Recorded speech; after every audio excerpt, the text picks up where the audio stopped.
So look guys, there's no question that over the last year, the Etsy algorithm has changed considerably. And of course, with this, so is the way that we need to be doing our SEO. So even if you have the best products in the world, if customers cannot find those products, then they will never even get the chance to buy those products from you in the first place. So in today's video, I really want to show you exactly how to do your Etsy listings SEO right from research and actually finding those high search, low competition keywords, to structuring your titles properly, structuring your tags properly, and also all of the other key information that you need to know to get your Etsy SEO right for 2025. So if you're new here, my name's Alfie. I've been selling products online since 2021 and I've made some pretty good money in the process. So let's get straight into this video. And I just want to start by giving you some really important information that you need to know about the way SEO works on Etsy. So firstly, SEO will not solely rank your product high up in searches. So think, if I started a brand new Etsy store tomorrow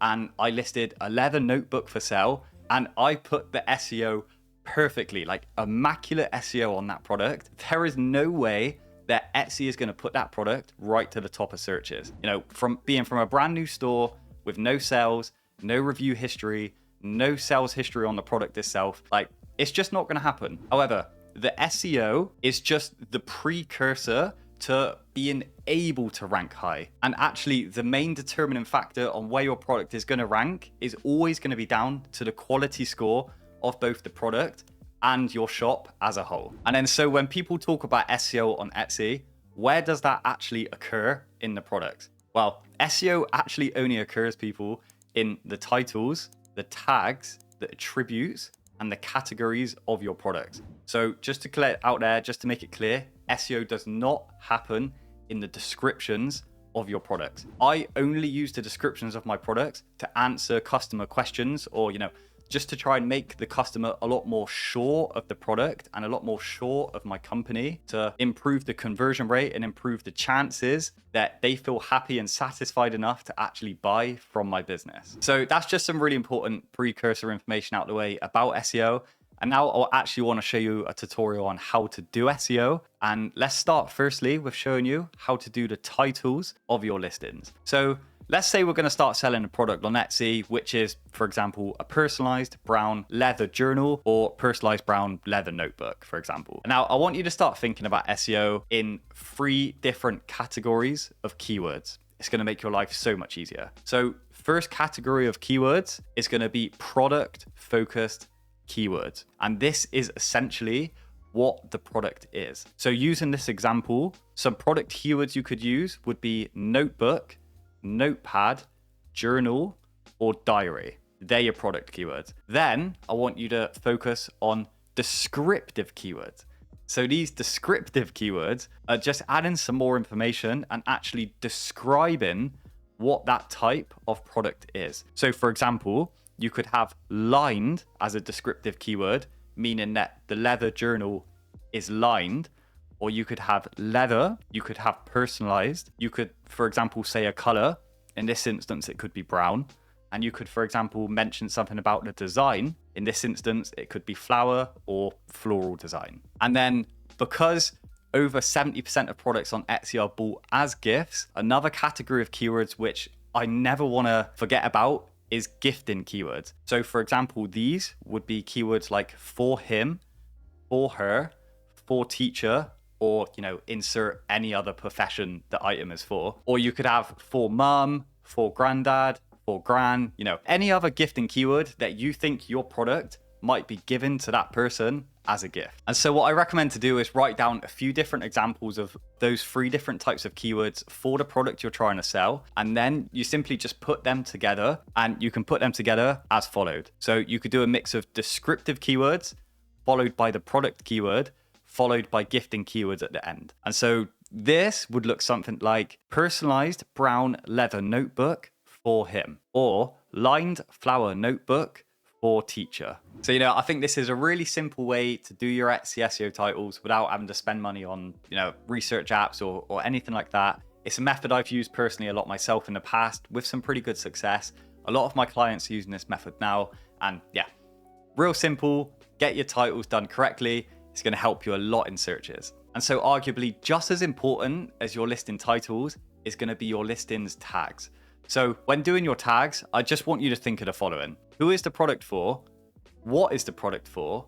Where is the product going to be used? And when is the product going to be used? And I just want to say as well, it's completely fine to be using some of the same keywords in your tags as what you've already used in your title before that. Your titles and your tags together is just going to help to create a much clearer picture to Etsy for exactly what your product is, what it's used for, and who it's for. And so when thinking specifically about what actual keywords to be using for your tags, we can use examples of this as follows. So who is the product for? You could use teacher, him, her, mum, or dad. What is the product for? This could be notes, journaling, homework, writing, or to be given as a gift. Where is the product going to be used? Of course, it could be school, work, in the office place. When is the product used? This could be for meetings or for traveling. And so what you want to do is just use a combination of these keywords to create your tags. And you can maybe just use like 2 or 3 of these different keywords for a single tag, and that's going to be absolutely fine. And so moving on from your tags, you've of course also got your attributes. So guys, I promise you, attributes are important to get right, and they're important to fill in for your listings. So if you go to Etsy and you do a search up on the left-hand side, you'll see a filter option. And customers do use this filter option to try and find the exact items that they actually want to buy from Etsy. And of course, if you look closely, these filter options that the customer get to actually click on, these match up pretty much perfectly with the options that you get to fill out for your listing. So this is why I'm a big advocate of giving Etsy as much information as you possibly can about your listings. So whether it's the color,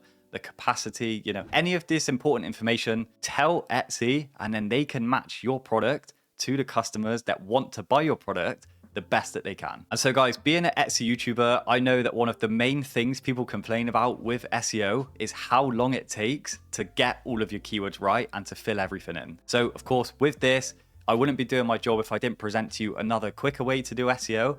And this is of course through using research apps. And so I'm going to show you how to do SEO super quickly here using the research app, which I do personally use. This is Everbee. When I'm starting out and I'm doing SEO, the first thing I'll always do is go to Everbee and find a best-selling version of whatever product it is I'm listing that I want to do the SEO for on my store. And the good thing about Everbee is that you can literally see exactly how many sales that product in your niche is making, how much money it's making, and you just know that it's doing well. So with that, whatever SEO that product is using is obviously working well for that product. And so of course, what you can do is literally just go into the product, look at the exact tags the product's using, and at the click of a button, you can just copy all of these tags. This, no joke, this almost feels like cheating. So then you can just go to your product, go to your tag section, and just paste all of these tags in, the best-selling tags that you know works. And then I won't just do this, but I'll certainly use some of these bestseller tags as a foundation. And then I'll just remove the tags that maybe aren't as applicable to my listing. And then what I'll do is I'll run through the exact organic method of finding my keywords that I mentioned at the start of this video. And then for every keyword I think of myself, I'll literally just go to Everbee again, and I'll use the keyword checker tool, which then is going to show me the actual search volumes in comparison to the competition for those given keywords, which I've selected. And then of course, this makes it pretty simple because it's traffic lighted and you can see the exact keywords that's got the highest search, low competition volumes that you stand the best chance of ranking with. And then of course, I'll just literally go ahead and chuck them straight into my listing. So then I've got a really good mix of proven bestseller keywords that I know work, and also a lot more niche keywords, which I've got a lot higher chance of ranking in, specifically as a brand new product. So yeah, guys, as always, if you wanted to go down the research app route, then the one, of course, I recommend is Everbee. There's a sponsored link in the video description to check them out if you wish. Like I said, you don't need to.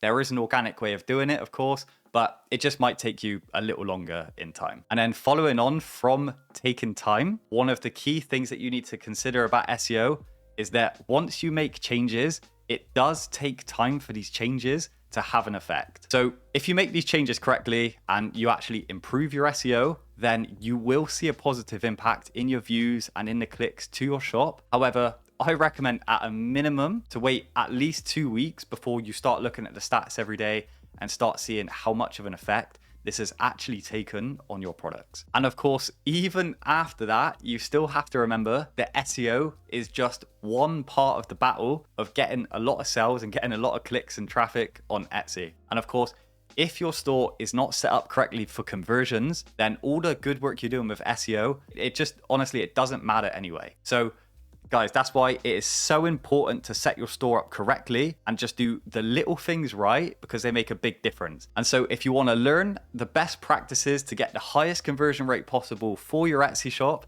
then I recommend to check this video out here. But otherwise, guys, I want to say thanks so much for watching. Take good care of yourself, and I'll see you on the next one. Cheers, guys.